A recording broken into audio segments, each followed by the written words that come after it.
Se puder nem botar, é melhor. Ou, ou então Sky.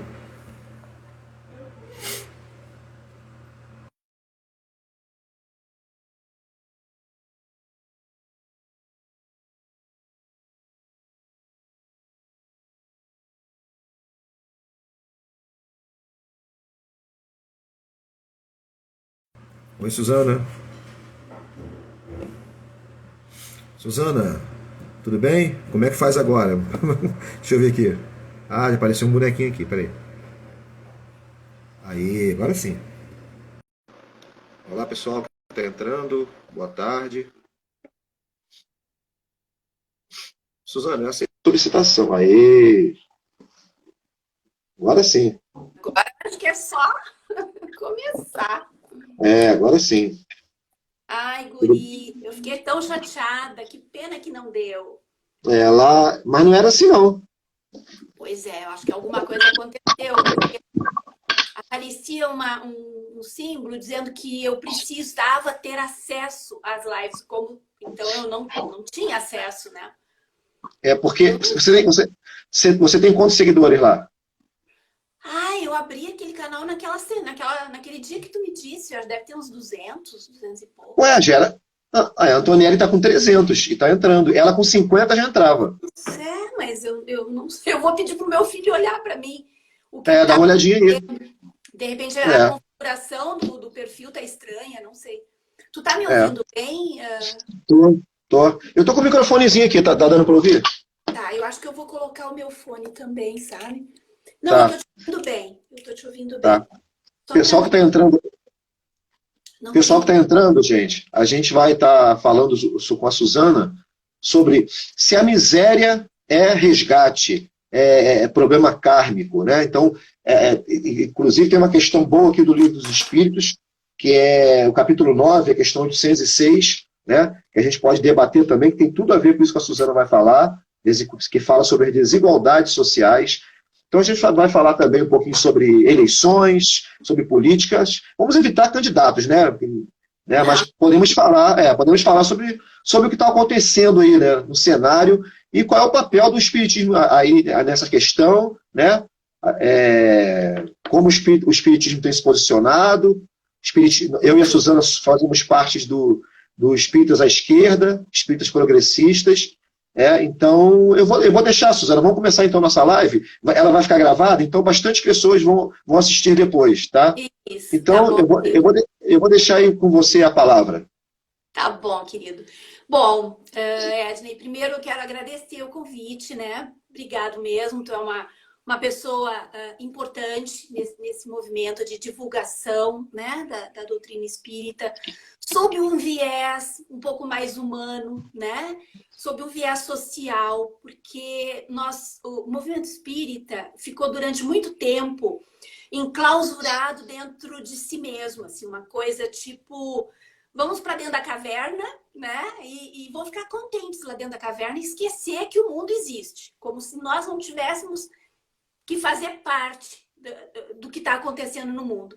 O que é um erro que não tem tamanho.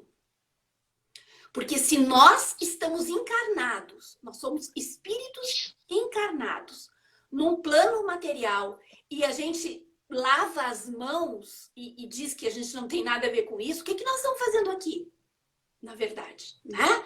Então, o movimento de espíritas progressistas, ele rompeu com essa postura egoísta mesmo, né? De achar que se eu cuido da minha reforma íntima, tá tudo bem. O resto que se exploda, o mundo que se exploda, né? O meu irmão que está passando fome, que se exploda porque ele está resgatando coisas de vida passada, né? Então, é uma visão torta, uma visão realmente muito mesquinha, que não tem como a gente dizer, não, eu não me meto nisso, deixa, cada um tem o direito de pensar como quiser. Eu até concordo que cada um tem a sua própria maneira de levar a vida. Só que se nós compactuamos com determinadas posturas, nós estamos participando dessa postura. E além do mais, né, Edney, quando tu quiser me interromper, Edney, por favor, tá? Fica tranquilo. Além do mais... Se quem estiver assistindo também quiser deixar perguntas aí, claro. A Suzana responde. Eu vou tentar... Podem ficar à vontade. Que eu estou usando o celular, daí é bem pequenininho, mas vou tentar. Quem tiver perguntas, pessoal, pode ir colocando aí que a gente para aqui, a Suzana responde também, tá? Sim. Eu vou só fazer assim uma pequena... Quanto tempo nós temos? Vamos fazer 1 hora, né? Vamos fazer 1 hora. Eu vou fazer uma pequena introdução, Edney, porque as pessoas às vezes ficam perdidas. O que é isso? Espíritas progressistas? O que é isso, espíritas? Que movimento é esse? Gente, esse movimento começou a se articular em 2016, quando nós vivemos o golpe. E hoje todo mundo sabe que foi golpe, né? Isso foi absolvida, né? Ela foi absolvida. Exatamente, ela foi absolvida. A mídia toda já está dando a mão à palmatória, né? A mídia que acusava já está dando a mão à palmatória. Foi um golpe, realmente. E quando aconteceu esse golpe, nós começamos a viver dentro do movimento espírita uma coisa muito violenta. Porque grandes lideranças, eu também não quero citar nomes, grandes lideranças tomaram o partido do golpe e instigaram as lideranças locais, né, das casas espíritas a também tomar partido a favor do golpe. Então foi uma coisa muito complicada. A gente via grupos de WhatsApp difundindo fake news. Nossa, tu te lembra aquela da mamadeira de piroca? Eu vi grupos de espíritas difundindo aquela fake news. Então, Edney, foi tipo assim, como se nós tivéssemos chegado no fundo do poço e aí alguma coisa tinha que acontecer. Algumas vozes começaram a se levantar contra esse comportamento, né? Esse comportamento completamente cego, completamente alucinado. Nós já estamos sabendo o que foi a Lava Jato hoje em dia, já está desmascarado, já tá tudo às claras, né? Todo o problema que aconteceu. E nós víamos lideranças espíritas diuturnamente levantando a bandeira da Lava Jato, inclusive dizendo que estavam recebendo mensagens psicografadas, né? Defendendo... Isso que é pior. Venerando Moro. Enfim, foi um momento muito horroroso esse. Mas das coisas ruins também surgem coisas boas, né? Coisas positivas. Então, em 2016, grupos de espíritas, intelectuais, escritores, pensadores, oradores do campo mais progressista, né? E o que é o campo mais progressista? É aquele que se preocupa com direitos humanos, é aquele que se preocupa com a natureza, com a destruição da Amazônia, é aquele que se preocupa, enfim, gente, com a sociedade desintegrada que a gente está vivendo, né? Com a fome. Direito da mulher, né? Direito da mulher. Das mulheres, com crianças que não têm mais merenda na escola, enfim. Todas as pautas progressistas são voltadas aos direitos humanos, né? Inclusive direitos dos animais também. E aí nós começamos a nos encontrar, nos unir, formamos coletivos, né? Daí logo em seguida, isso aconteceu em 2016, aí veio a eleição, a coisa piorou para o nosso lado. Por exemplo, deixa eu te contar, eu fazia palestra, tá? Em casas espíritas. Aí, naquele período, já estava um clima muito ruim. Um dia eu fui fazer a minha palestra, tinha outro palestrante no meu lugar. E eles sequer me avisaram. Sequer pegaram o telefone. Era numa outra cidade, eu fui dirigindo. Sequer me avisaram. Então, foi assim que foi acontecendo. Nós fomos sendo isolados, né? Escanteados e silenciados, digamos assim. E, bom... Aconteceu, veio a eleição de 2018, piorou a nossa situação dentro das casas espíritas. Nós não podíamos mais falar absolutamente nada referente a direitos humanos, não podíamos mais levantar nenhum tipo de questão. Mas eles levantavam. Um dia eu vi... Suzana, e Kardec levantava, né? Kardec era o próprio Kardec levantava. Era preocupado com a questão social, com a questão da mulher. O Leon Denis era preocupado. Hoje em dia, né? Inclusive com o direito das mulheres, né? Aquele capítulo do Livro dos Espíritos, a igualdade Tá aqui. entre homens e mulheres, é algo lindo, gente. No século XIX, né? No século XIX. Pergunta 817. Isso. O homem e a mulher são iguais diante de Deus e têm os mesmos direitos? Resposta dos Espíritos. Sim, Deus deu a ambos a compreensão do bem e do mal e a capacidade de progredir. Sim. Os espíritos já estavam preocupados com questões sociais. Kardec estava preocupado. Sim. Kardec era um homem progressista, era um intelectual, era um pensador da época. Né? Lógico, nós temos que tentar entender isso. Aí é que está. O movimento conservador, eu acho que a gente pode dividir em duas partes. Né? Nós fazemos parte do movimento de espíritas progressistas. Nós fazemos uma leitura de Kardec contextualizando Kardec. Sabendo que Kardec estava no século XIX, que existiam coisas que eram referentes ao século XIX, inclusive a ciência, né? Muitas coisas que existem no Livro dos Espíritos, a ciência já não endossa. E ele disse isso. Ele disse, quando o Espiritismo estiver em contradição com a ciência, fiquem com a ciência. Kardec disse isso. Era um homem extremamente lúcido. Mas o movimento de espíritas conservadores, eles fazem uma interpretação fundamentalista, entende? Das obras. Eles não contextualizam. Uma coisa muito, muito curiosa, gente. Muitos espíritas desses, até são bem famosos, né, por aí, eles dizem que espírita não deve se envolver em política, porque Kardec tinha dito isso. Olha a falta de contextualização. Quando Kardec estava fazendo a organização do Livro dos Espíritos, a França estava passando por um golpe militar, onde o sobrinho do Napoleão deu um golpe e se autoproclamou rei, imperador. Ele se proclamou, nem era, a França já não tinha mais, já estava lutando para vencer, para suplantar a monarquia, mas o cara deu um golpe, foi lá e botou a coroa na cabeça de novo, e ele era extremamente católico, e ele se autoproclamou defensor da Igreja Católica na França. Era o Carlos III. Kardec percebeu o perigo, pensou, eu aqui, falando com os espíritos, né, já tinha tido os livros queimados em Barcelona, na Espanha. Sim. Os livros de Kardec foram queimados em praça pública. Tipo, Santa Inquisição. Ele sabia que ele estava correndo risco.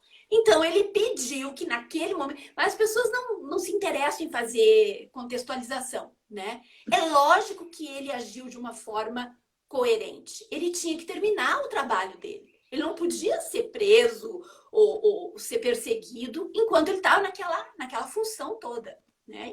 E ele era muito calmo, assim, ele era um homem muito sereno.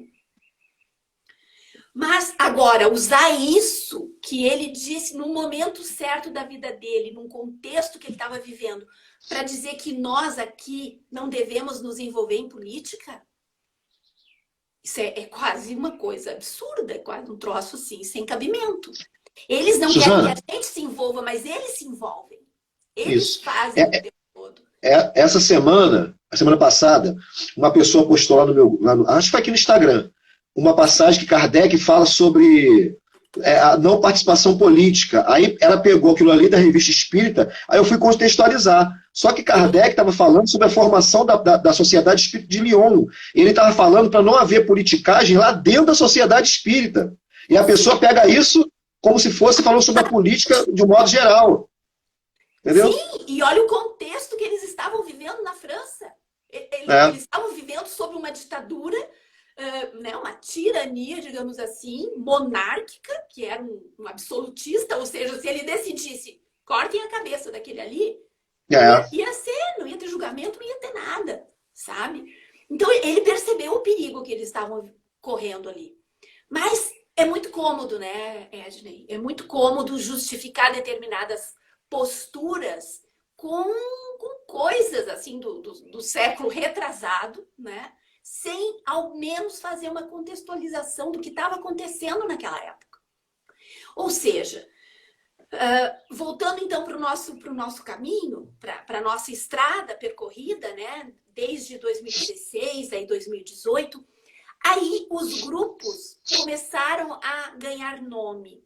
Nós temos vários coletivos, né, de estudos, e aí no YouTube vocês podem achar, aqui no Instagram vocês podem encontrar as páginas também. Tem o coletivo Girassóis. Eu não vou citar assim todos, eu vou citar alguns porque eu posso ser injusto e esquecer, tá? Alguns. Tem o Sejus, que é do qual eu participo, né? O Ágora Espírita, meu Deus, são tantos. Eu até deveria ter feito uma lista, porque são muitos, sabe? São muitos coletivos. Espíritas à esquerda, Espíritas né? à esquerda. Espíritas à esquerda, isso que eu ia falar. Isso, os espíritas à esquerda. São muitos, muitos coletivos, tá? Muitos coletivos. Tem Enfim, se me vier o nome de mais algum, eu lembro. Então, esses coletivos estão... Tem a Dora Encontre, né? Que tem a Universidade Pampédia. Então, existe um número grande de pessoas, de pensadores, de estudiosos, de médiums, inclusive, né? Que estão nessa lida, nessa coisa bonita de construção de um caminho alternativo. Por quê? Eu acho que quando a gente... Tem aquele velho ditado, né? Os incomodados que se retirem. Então, eu acho que foi isso que aconteceu, sabe? Quando começam a te sufocar num ambiente, te sufocar, te deixar sem palavras, sem voz, que tu não pode dar opinião, tu não pode falar, que tudo que tu diz é pecado, né? Entre aspas, porque esses conservadores, eles vivem alimentando culpa e castigo. O tempo todo, culpa e castigo. Se a gente fala alguma coisa, a gente está obsediado. Se a gente fala sobre algum outro assunto, não, esse assunto é muito delicado, vai baixar a nossa frequência. Isso. Eu ouço isso desde que eu tinha... Eu ouço isso desde que eu tinha 14, 15 anos, que foi quando eu entrei na Mocidade Espírita, né? Tá obsediado. Uma certa feita, agora isso tem há pouco tempo, alguns anos aí, eu fui numa reunião de espírita e uma pessoa que é do centro, muito conhecida, atuante no centro, falou que é um absurdo o espírita gritar a palavra de ordem, ou seja, espírito ir para a rua se manifestar politicamente não pode, segundo ele. Aonde que ele viu escrito isso? Aonde o Leon Denis que reencarnou para substituir o Kardec, caso esse falhasse, era socialista e participava de congresso, organizava congresso. E o sujeito vem falar isso. Eu, na hora, fiquei quieto, porque porque o centro é conservador, é a minha casa espírita que eu fui formado, mas depois eu vim descobrir que uma das pessoas que me orientou na mocidade é apoiador do Bolsonaro, ou seja, é a favor de armas, é a favor do deboche que ele tem em relação às pessoas que morreram, ou seja, apoia a homofobia, apoia o racismo, e esse foi o meu orientador de mocidade, mas na época a gente não tinha esse sujeito, ele ainda não existia no cenário político, portanto, aqueles que se afinizavam com a ideia fascista, mesmo espírita, eles estavam quietinhos na dele, mas pensavam isso. Estavam no armário. Alimentavam isso. Estavam no armário, isso aí. Tu sabe, Edney, que uma amiga minha me disse uma coisa que eu achei muito forte, muito verdadeira. Ninguém se tornou ruim da noite para o dia e aplaudindo essas barbaridades da noite para o dia. Não. Essas coisas existiam dentro dessas pessoas. Racismo, preconceito, raiva de pobre. Essas coisas todas já estavam ali. O Inominável, ele canalizou essas coisas todas. Ele potencializou esses sentimentos. E é como um espelho. As pessoas aí se viram projetadas nele e ganharam força. Porque ele é o líder máximo do país, né? E aí o racista, o homofóbico, o misógino, aquele que odeia pobre, aquele que tem um mau caráter mesmo, porque é muito fácil tu entrar numa casa espírita, fazer uma voz melosa, irmãozinhos, e aí bota o pé na calçada, tu já tá pensando como tu vai fazer uma coisa errada, como tu vai fazer aquilo, como tu vai fazer aquele outro, como tu vai explorar o teu empregado, como tu vai... Sabe? Então, existem coisas que estão ali dentro da pessoa. Não adianta. Não adianta a gente querer, sabe, enfeitar. A pessoa já tinha essa semente. O Inominável só ajudou a germinar isso, potencializou isso. Mas, uma das coisas que a gente... Antes, eu quero até mostrar aqui, Ednei, para ti, para as pessoas, né, os teus seguidores que estão nos ouvindo. Esse livro aqui, ó, é aquele que eu te falei, Ednei. Ah, eu quero comprar. Esse livro foi produzido Qual o título? por Sérgio Maurício, que é o fundador do Espíritas à Esquerda, e pela Dora Encontre, que é a fundadora da Universidade Pampédia, tá? Esse livro é feito de diversos artigos de companheiros nossos desse movimento, artigos lindos, cheios de, sabe, nos dão esperança, que falam sobre essa necessidade de nós encararmos os problemas da vida, da sociedade, os problemas políticos, né, da sociedade, porque sem isso, essa coisa de ficar achando que só dando sopa para uma pessoa lá, ou vai na quarta-feira de noite, ou vai no sábado dar sopa, isso aí, gente, nós temos que tentar tirar essas pessoas dessa necessidade da sopa. E a miséria é karma? A miséria, ela é fruto de uma sociedade adoecida. A miséria, principalmente, vamos falar do nosso país, né? É onde nós estamos inseridos. O Brasil, ele vem de séculos de massacre aos mais frágeis, aos pobres, aos negros. O Brasil teve 380 anos de escravidão oficializada e abençoada pela Santa Igreja Católica. Né? 380 anos da nossa história. Nós somos um país jovem, né, de 500 e poucos anos. Nós tivemos 380 anos desse tempo escravizando nossos irmãos. Tu já imaginou a chaga espiritual que existe na nossa sociedade? Fora a Guerra do Paraguai. Fora a Guerra do Paraguai. Quem lê sobre a Guerra do Paraguai... Foi um genocídio de crianças, de adolescentes, o país, a população do Paraguai ficou praticamente dizimada, sabe? Dizimada. Então, o Brasil, ele tem essa né, parece, o Brasil, paz e amor, um país que não é belicoso. Não, nós temos uma história de muito massacre, muito massacre.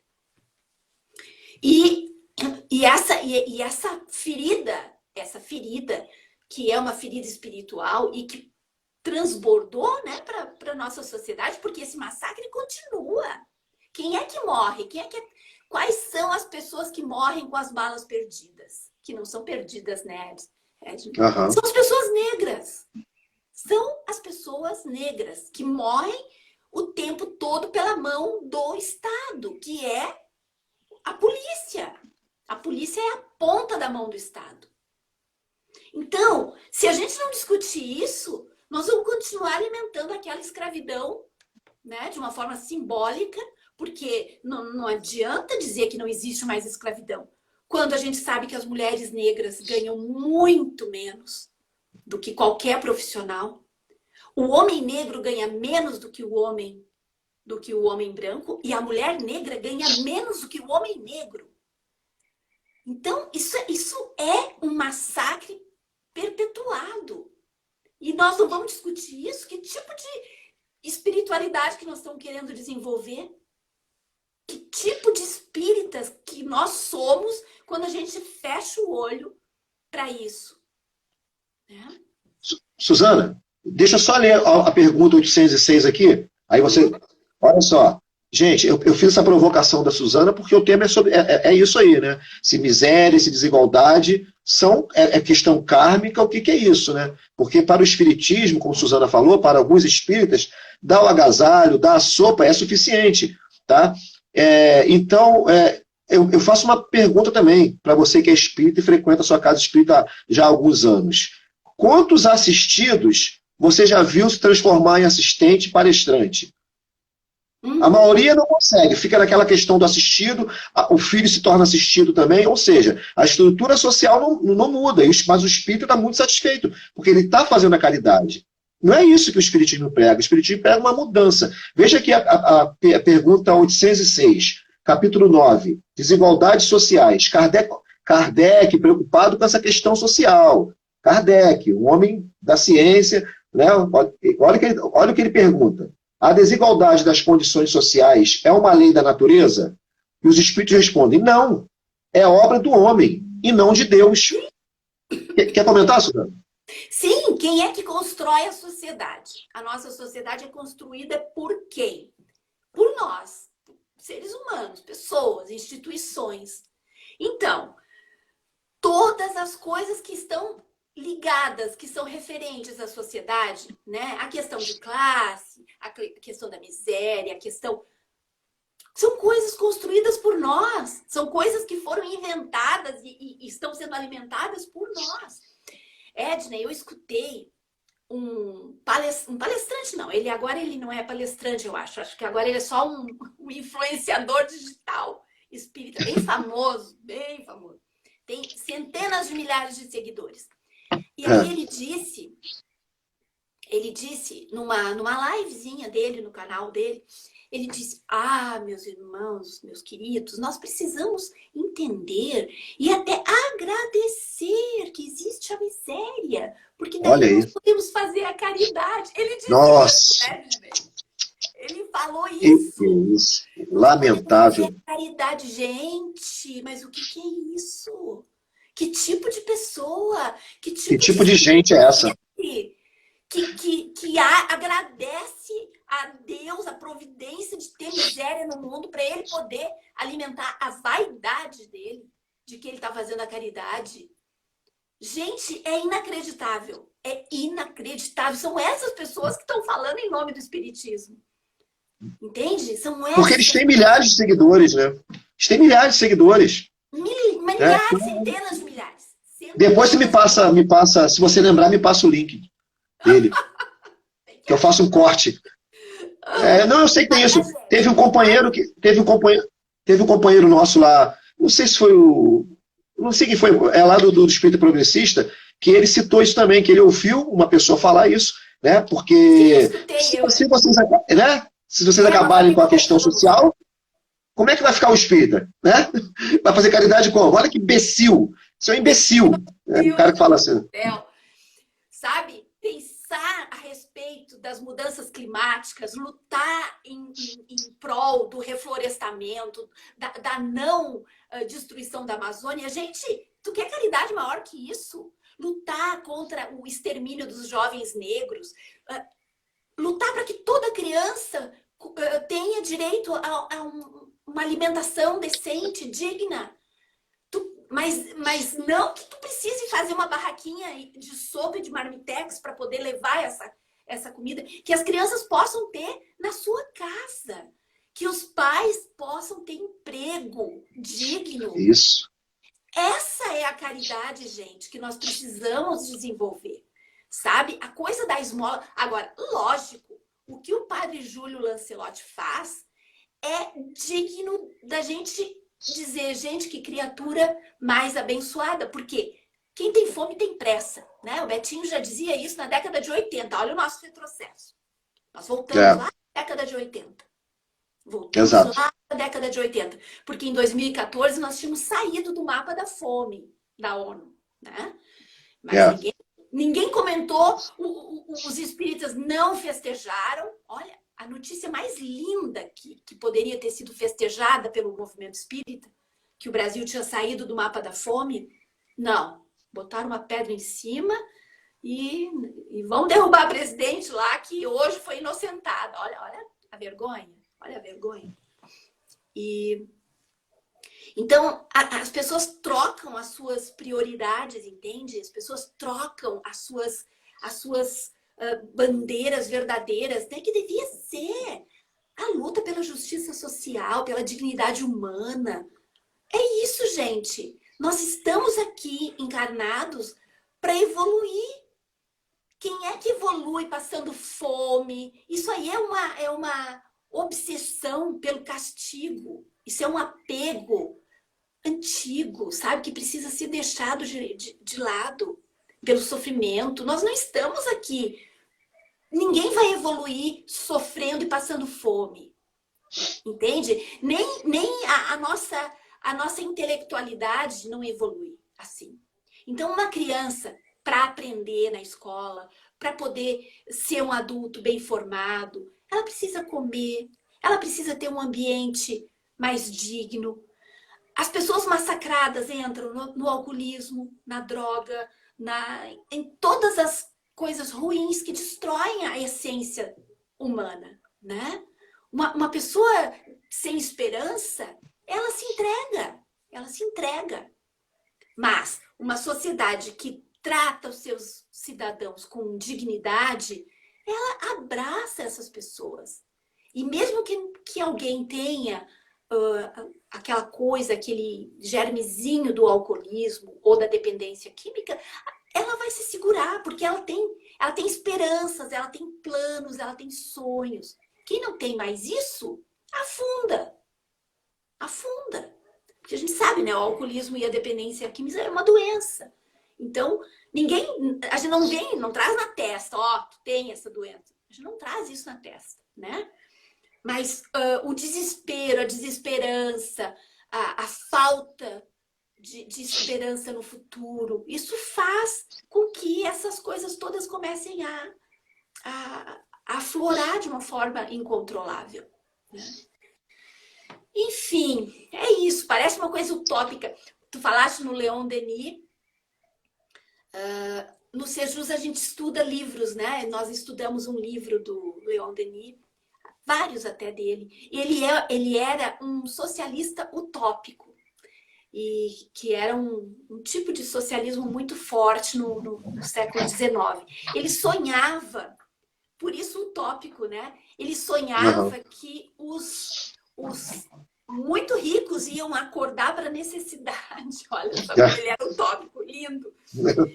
Os muito ricos iam acordar para a necessidade de uma mudança. E você imagina o Leon Denis, hoje em dia, percebendo que o rico espírita, ele não quer que falte pobre para ele fazer caridade. Não, pensa que desespero. O sujeito quer que tenha pobre. Ele quer que tenha pobre para ele poder fazer caridade, entrar em nosso lar. Ele quer ter o seu próprio pobre, entendeu? Pobre de estimação. Ele quer ter aqueles pobres onde ele possa ir lá. E outra coisa, agora, né?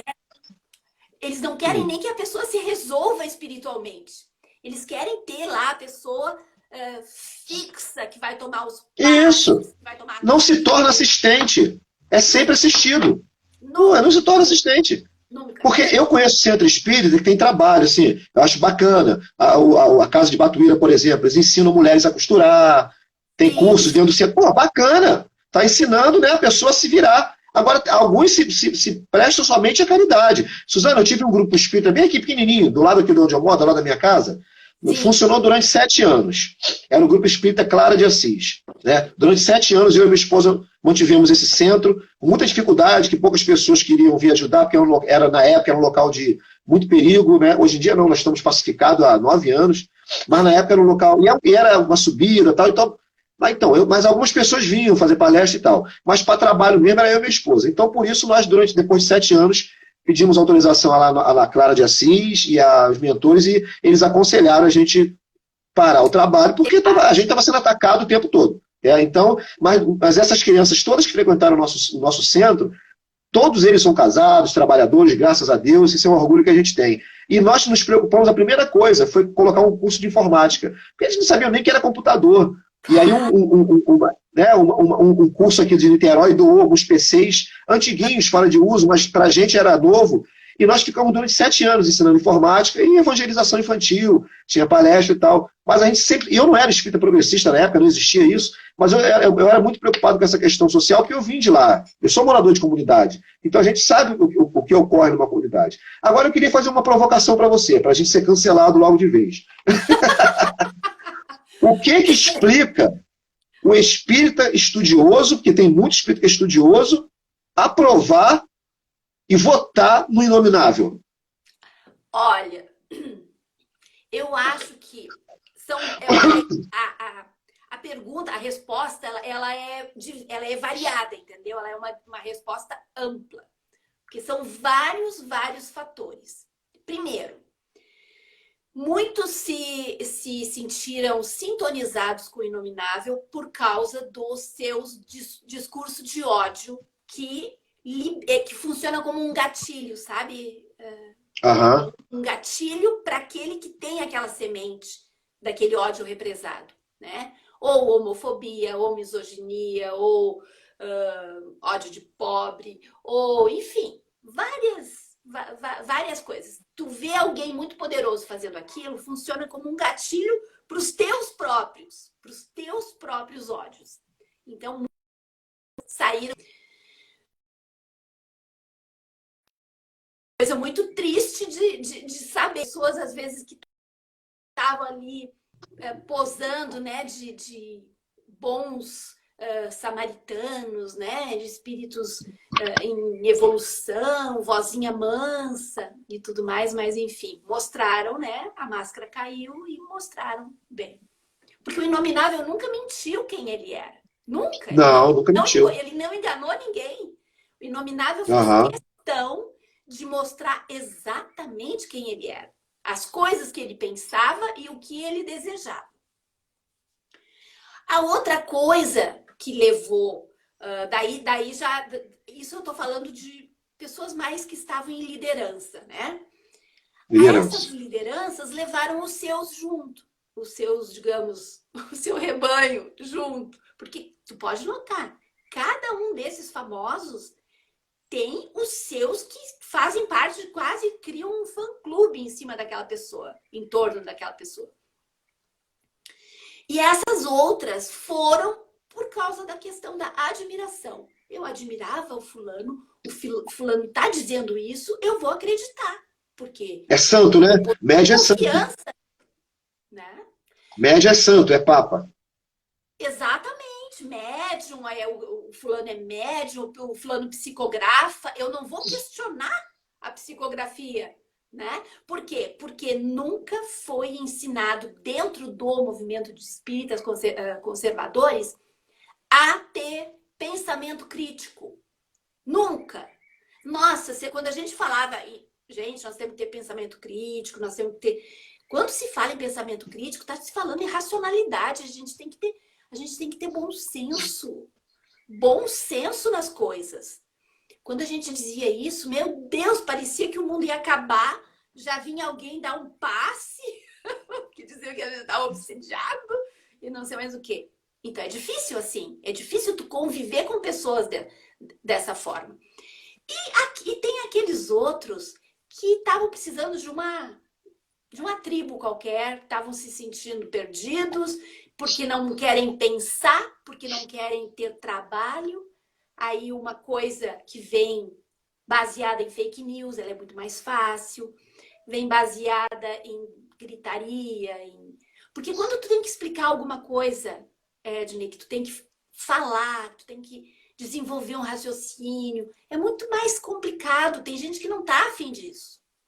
Entende? Aí vem um outro lá, faz a arminha com a mão e manda o outro e diz que vai matar o outro. É mais fácil isso, é um troço mais rasteiro. E estão matando, né? Estão matando. Estão matando, literalmente. Estão cumprindo o que ele disse desde lá de 2018. Eles estão cumprindo.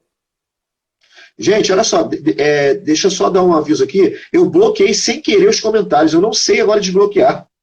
Está bloqueado. Eu li um comentário aqui de uma companheira. Eu conheço um centro, deve ser, que não faz nada e se a pessoa é rica, é muito bem recebida no centro. Aí eu fui comentar, responder a ela e eu bloqueei. Eu não sei como desbloqueei agora, gente. Se alguém souber, me avise, tá? Eu não bloqueei de propósito, não.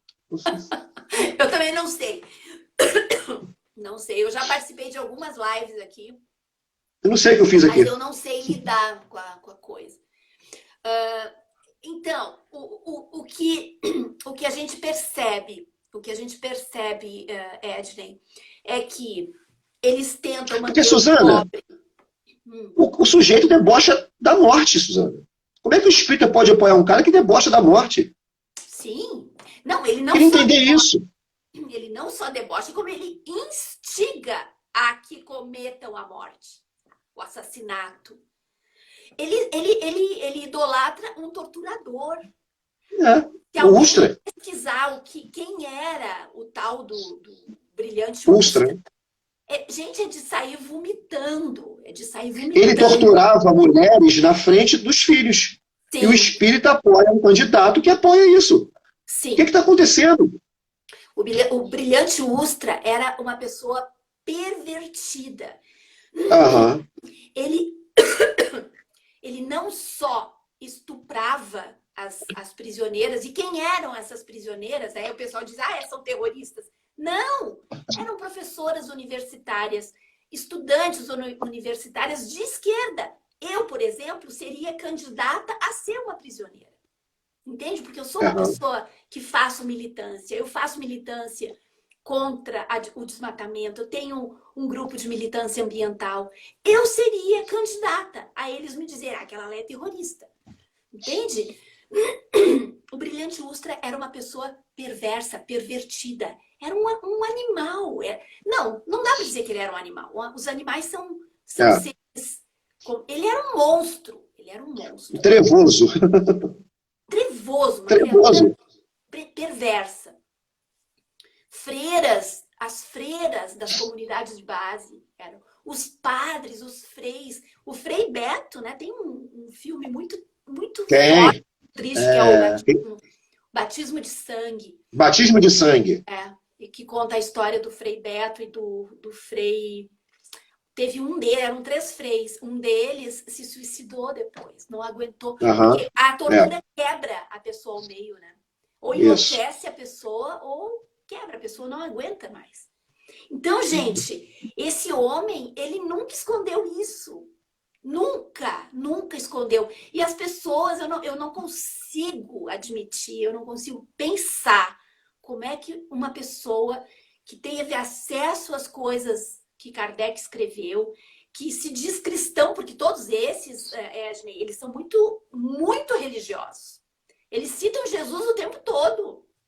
Eu não sou tão religiosa, sabe, Ednei? Não que eu não... Eu acho que a figura histórica de Jesus é um símbolo de atitude. Eu tenho verdadeira admiração. É como se fosse um irmão, né? Um irmão mais velho que eu sonho e admiro e olho para cima e penso, meu Deus, que criatura maravilhosa.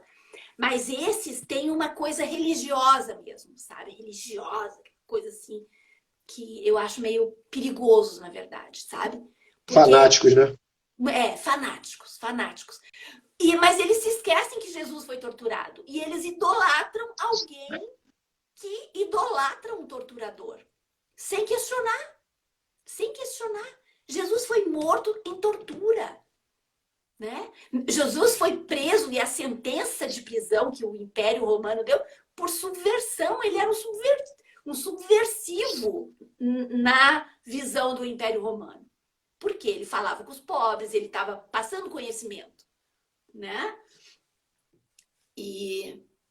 Então a gente vê essas contradições, essas aberrações e não dá mais. Chegamos num ponto que não há mais condições da gente silenciar sobre isso, sabe?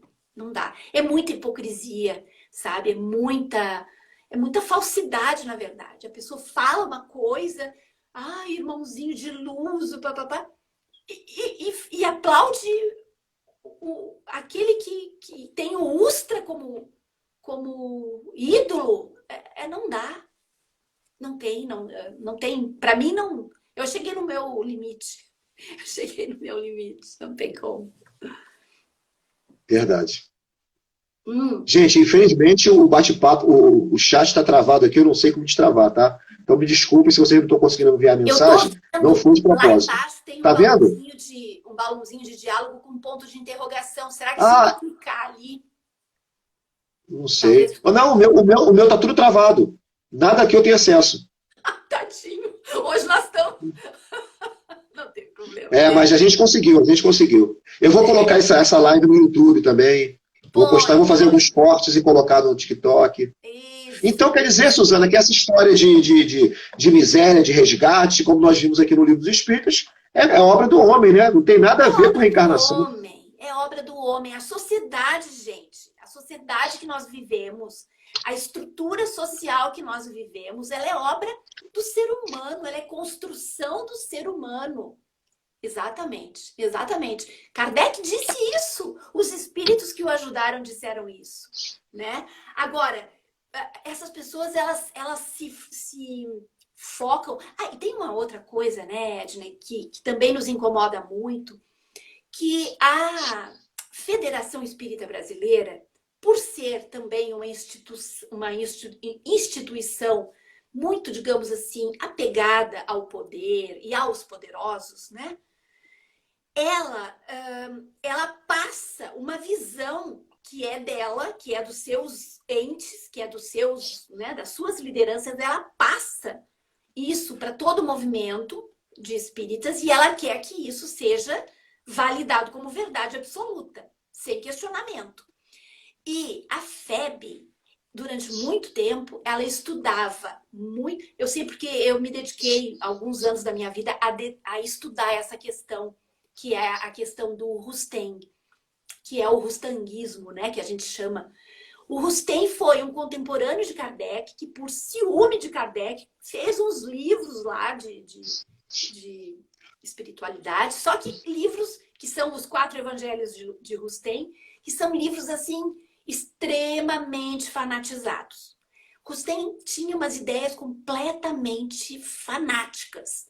E essas obras de Rustem, eles viviam na França, os dois, Kardec e Rustem. Depois que Kardec morreu, o Rustem meio que tomou a frente.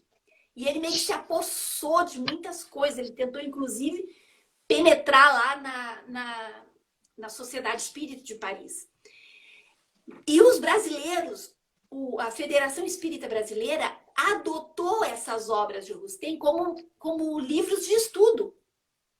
A Federação Espírita Brasileira tinha no estatuto dela, no estatuto da federação, a obrigatoriedade do estudo das obras de Rustem. Rustem é que diz essa coisa de que a vida é castigo, que a nossa vida na Terra é castigo, que a encarnação é castigo, que nós estamos sempre em resgate, nós estamos o tempo todo resgatando. Gente, se a gente ficar preso nesse tipo de pensamento vicioso, a gente pensa o seguinte: onde que nós vamos crescer? Se tudo é castigo. Tudo é castigo. Sabe? Essa coisa é uma herança que nós trazemos ainda do antigo catolicismo, daquela coisa né, medieval lá, da Idade Média, aquela coisa, daquela religião que tudo relacionado ao corpo é castigo, a carne. Rustem até usava um termo que dizia que a carne está na lama. Entende? Que quando nós estamos encarnados, nós estamos na lama.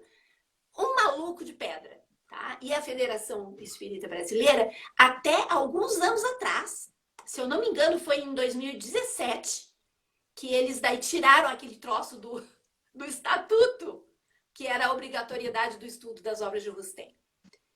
O Rustem diz que as pessoas reencarnam, espíritos mais atrasados voltam como lesmas, como caramujos, assim, que ele chamava de criptógamo carnudo. Coisa de gente... Nossa. Pirada. Então, meu querido, o caldo todo, ele tem um porquê, sabe? A gente pensa, como é que a gente chegou nisso? Claro! São décadas de poder que os mesmos dirigentes estão ali se trocando, né? Daí morre um, daí entra o filho, daí entra outro, daí com aquela mesma ideia dentro da FEB, passando para as instituições espíritas essas ideias horríveis. Eu dirigia um grupo de estudos há um tempo atrás, na época ainda que eu ainda participava. E aí a gente recebia da FEB uns polígrafos, assim, umas coisas. Gente, eu li aquele negócio e pensei, gente, mas eu não conhecia. Foi a primeira vez que eu bati o olho naquilo. Eu pensei, meu Deus, mas eu não acredito que eu tô lendo um troço desse. Daí eu pensei, não, escondi aqueles polígrafos lá, aquelas coisas, e comecei a dar o curso lendo o livro dos espíritos, respondendo perguntas. Não. Uma pessoa que não questiona, pega aquele negócio e vai passar adiante. Entende? Vai passar adiante. Eu lembro que na mocidade que eu frequentava, nesse centro que eu mencionei, tinha lá os 4 evangelhos de Rostein na biblioteca. Não sei se hoje em dia mantém, mas tinha lá. Sim! Até tinha uma lenda assim, dos centros espíritas que... Rapidinho, só um detalhe. Não é ele que fala sobre o corpo de Jesus, corpo fluídico? É, né? Isso! Essa é a teoria dele.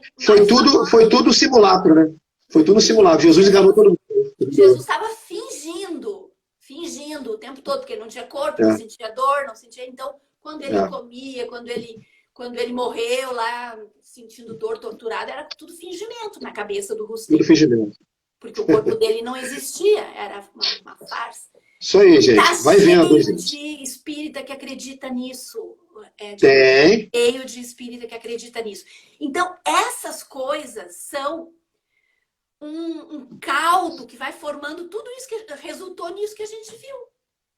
Sabe? Então, para a gente ser cancelado de vez, qual a participação? Eu já recebi até ameaça. Por espírita, tá? Ligar pro meu telefone. Vocês vão vendo aí quem que é um espírita bolsonarista. Aí falei o nome, ó. Inominável. Inominável. Então, você acredita que autoridades ou pseudo-autoridades mediúnicas podem ter influenciado também para esse povo apoiar o inominável? Sem dúvida nenhuma.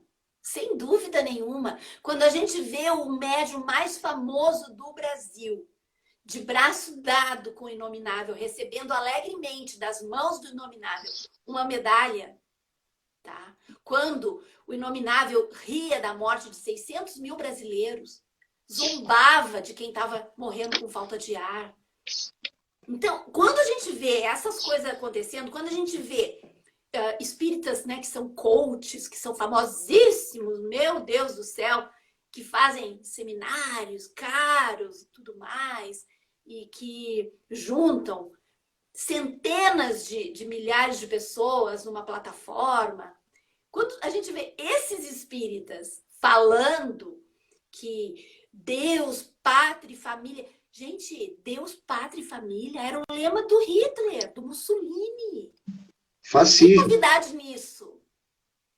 Sabe? Deus, pátria e família. Daí eu pergunto, família de quem?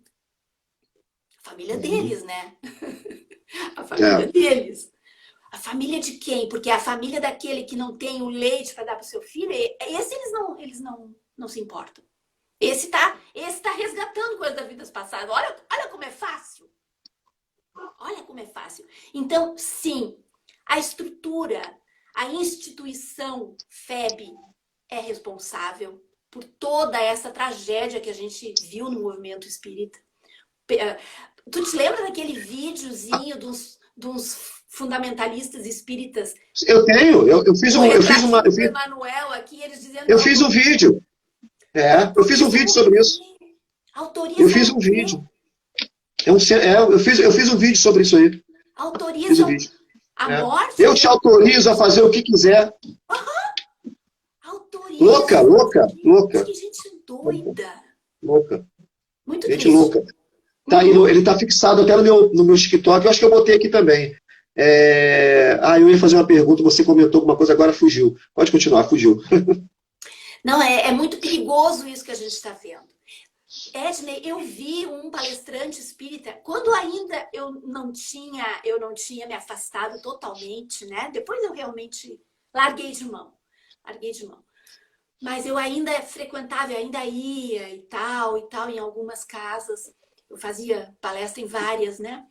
E aí eu vi, menino, eu me levantei, fui embora, no caminho fui pensando, é a última vez, eu não entro mais, tô fora. Um palestrante com aquela camiseta do Inominável com um revólver.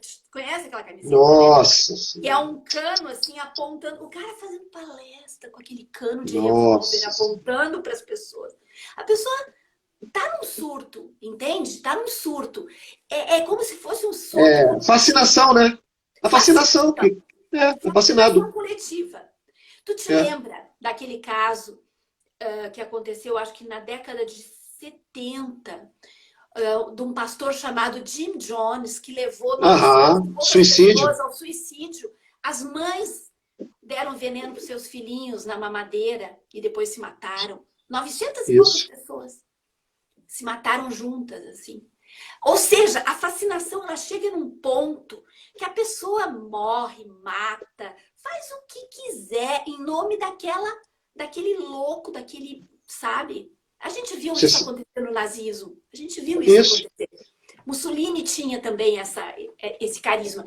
Esses seres inomináveis, normalmente, eles são muito carismáticos. Eles têm magnetismo. E eles usam isso, sabe? Usam para destruição. Usam para levar as pessoas, né, ao crime.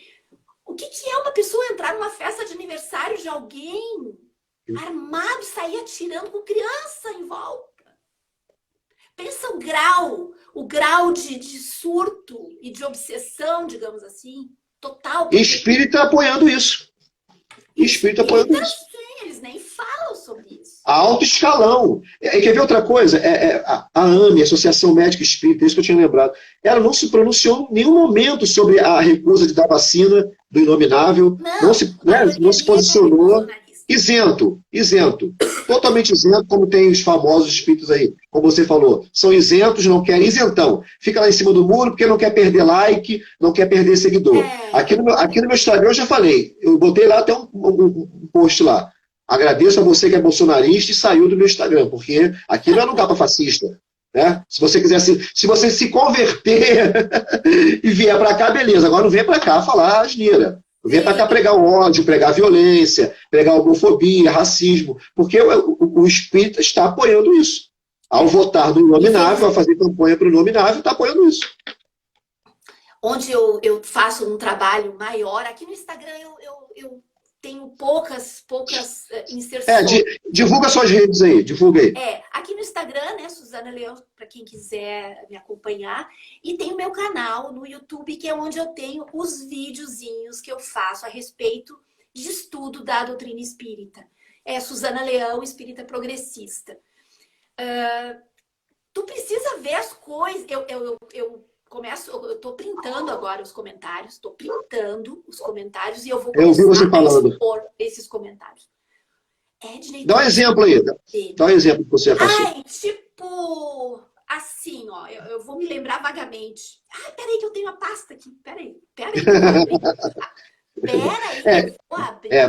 Para minha casa, quando eu fiz a crítica ao médium, e meu vídeo rodou pelo Brasil inteiro, eu nem esperava, mas eu recebi ligações, recebi mensagens pelo WhatsApp, entendeu?